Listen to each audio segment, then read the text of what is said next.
அத கொடுத்துட்டா நமக்கு எந்த பிரச்சனையும் இல்ல. இருக்கிறது போதுங்க.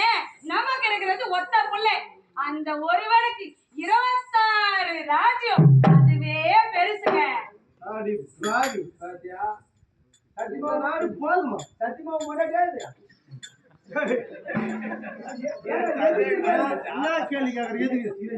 எதுக்கு மண்டாட்டியான்னு கேக்குறேன்.